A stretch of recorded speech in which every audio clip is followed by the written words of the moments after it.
Hari Om and welcome to everybody present here. Yes, you all know why we are here, right? We are launching an amazing book today. We've all learned about the beauty of this country, the beauty of our culture through the stories and comics that's delivered, right? Today is the launch of such a comic with a beautifully delivered story of a sannyasi who's been given a responsibility to head a state. I welcome our esteemed dignitaries to commence this auspicious occasion by the lighting of the lamp.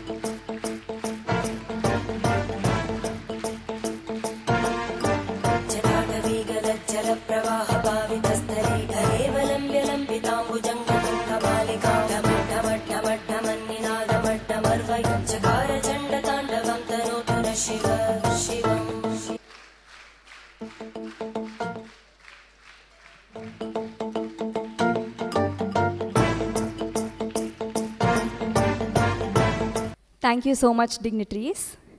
So, launching of a book is a very, very special occasion.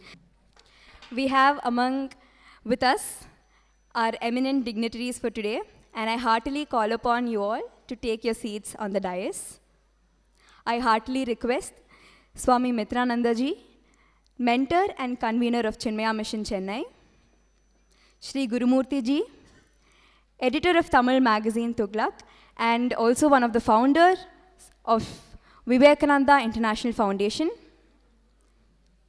Shri Sehzad Poonawala ji, national spokesperson of Bharatiya Janata Party, and also we have the author of our book, Shri Shantanu Gupta ji, to take their seats on the dais.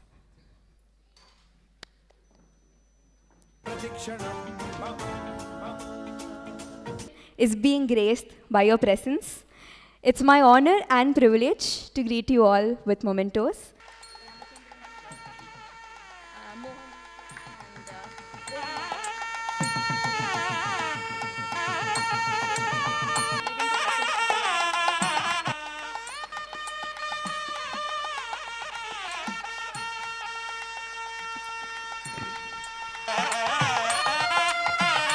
I express my sincere thanks to each one of you all. Now I'm very excited to finally announce to you all the most awaited moment of today's event, the official book launch.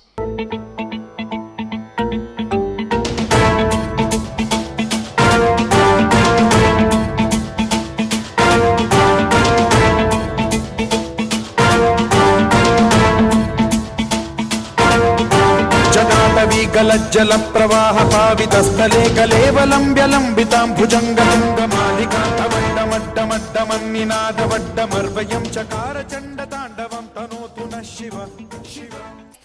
Today we have with us Shri Gurumurthy ji, who is very popular for his highly rated investigative writings and ceaseless campaigns against corruption.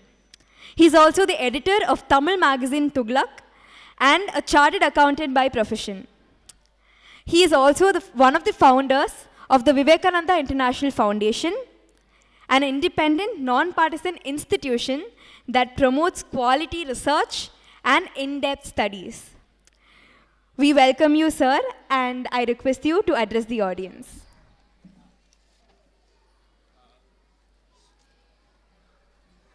Sir has asked me to complete one statement which was left incomplete. And so he reminded me, I will complete it. When I told you that there were only 10 medical colleges before Yogi Adityanath ji came to Uttar Pradesh, and in 5 years, imagine 10 colleges were built in 70 years, in 5 years the 10 medical colleges went to 70 medical colleges. This is unwavering commitment. I invite Gurumurthy ji, who is an institution in himself. A loud round of applause for Gurumurthy ji.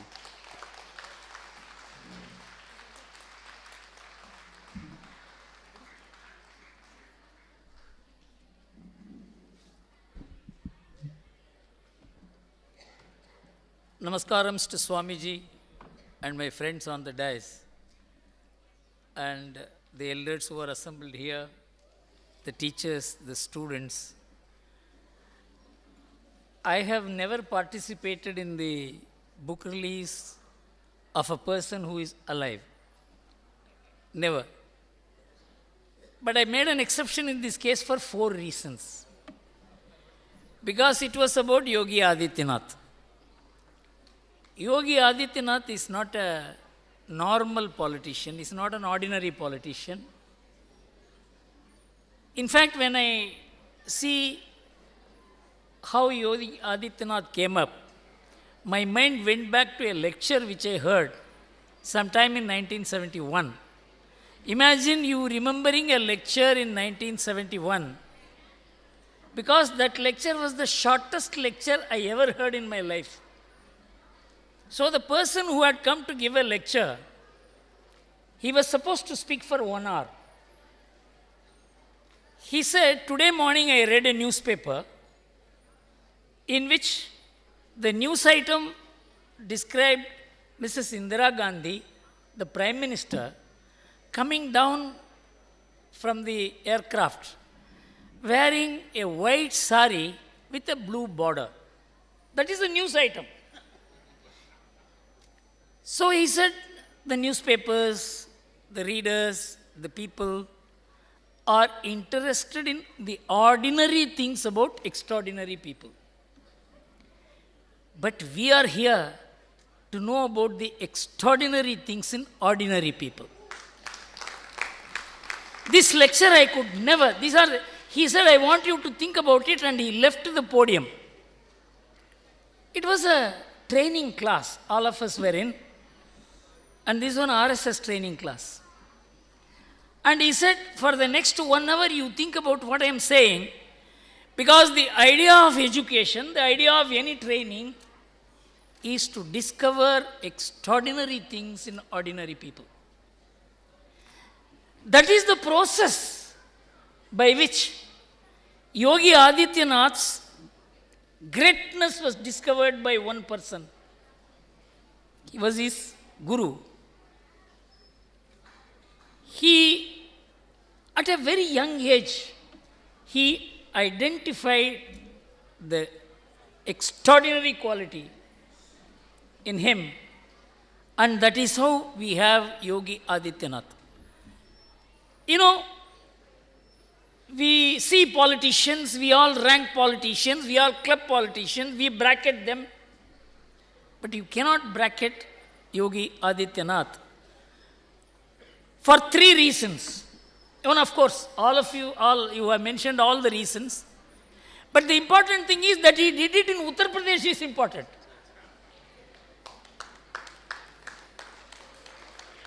Uttar Pradesh was written off, that it was an ungovernable state, that it is a state of crime, it is a state of corruption, it is a state of communal riots. If you look at the communal riots that have taken place in the country, almost 40% of them would have been in Uttar Pradesh. Of course, at some stage I used to follow it, but in the last 4 or 5 years, 10 years, there is no communal riot at all. And so we have forgotten about communal riots. Otherwise, we used to track where is the communal riot. Now you have to find out where is the communal riot, because there is no communal riot at all. The credit goes to a person who had the grit and the determination and the courage to put his qualities to use in the office and not compromise it for power. That's why I came here, because this was a book about Yogi Adityanath. I met him in 2007 in the RSS Karyalaya in Delhi. That was my first meeting with him. He was far young at that time. In fact, we exchanged only a few sentences. That was the beginning of our relationship. Afterwards, we never met. But he is such a humble person. I sent a message through Santanu that I want to talk to Yogi Adityanath. Within 10 minutes, the man called me. Of course, I had nothing personal to ask him. The Kanchi Shankaracharya was going to Uttar Pradesh for Chaturmas. So I wanted the Uttar Pradesh, I had spoken to Madhya Pradesh and Maharashtra governments. I wanted him to facilitate his stay there because after several decades, a Shankaracharya from south is going to Kashi for Chaturmas. Within 10 minutes the call came. I only told him that this is the requirement. He said, I have been told about it, I am acting on it. So I had nothing to do. I only got the information and passed it on to the Shankaracharya. What I am saying is the humility. The most important thing, the greatest people, most powerful people, most educated people have to have is humility. So I made an exception, not participating in the book release of people who are alive for that reason. Second, this Shantanu is a very difficult man. He came to my office and grabbed me and made me talk something, and then felt that there is something in the man. He brought his young child. The boy is, I missed him. You know, he home educates this boy. He feels the education today is not all that great. It may even pollute his son. So, that got registered in my mind. So, when he is asking me to come, I didn't want to say no. The third reason is Shashad Poonawala. I have been an admirer over the way he articulates. And so I have not met him. So this may be the occasion for me to meet. I don't know when I will meet him later. I am sitting in a corner in Chennai. These are all people ruling the country. So I thought I would get an opportunity to meet him. Of course, the last and the most important reason is that it is Chinmaya Mission and Swami Mitrananda is going to be here. So I am extremely happy that Chinmaya Mission provided the platform and Swamiji took the initiative. And Yadyatha charati shreshtaha tattat teve itaro janaha sayat pramanam kurute lokastat anuvartate. This is the rule of functioning of the world and the social order. People look at who is the shreshta, who is the ideal person, and then follow him. And they make him the role model or pramana. And if that person is a wrong person, the entire society is corrupted. The entire society degenerates. So it is our responsibility to project the right kind of people so that the society will have some good people to look at and draw lessons from their life. It is not only for personal advancement. Of course, there are many great people, many great industrialists whose books you can read if you want to come up in life in that way. But someone who has shown a very comprehensive capacity, not only to come up in a highly competitive field called politics, and being a religious leader of a particular denomination, and to be acceptable to all, is something which we have to learn. One politician asked me in the year 1990, Mr. Gurumurthy, how to become acceptable to all. In fact, I have written about it in Tughlaq. Of course, he became chief minister in Karnataka later.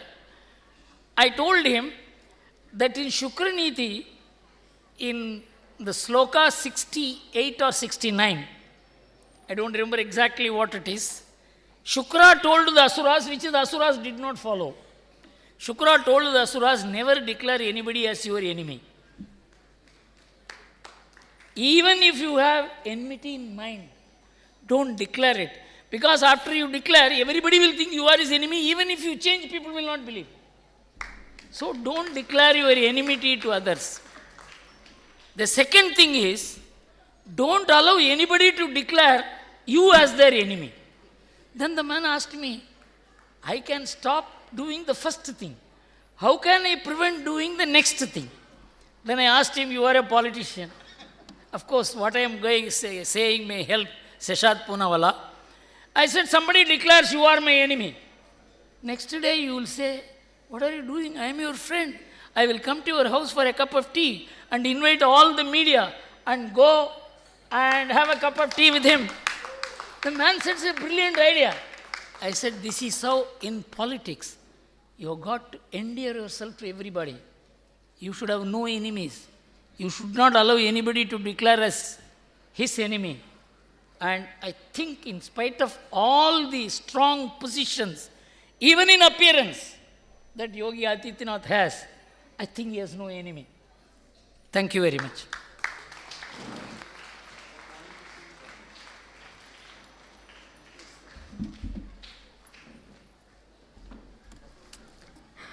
Thank you, sir. We will definitely make a note of discovering the extraordinary things in ordinary people. Thank you again for sharing your words with us today. Is it? English, right? Do you also want the book to be launched in some other language? Yes? Which language? Okay, it's really on high demand, sir. So are we launching the book in Tamil? Let's see.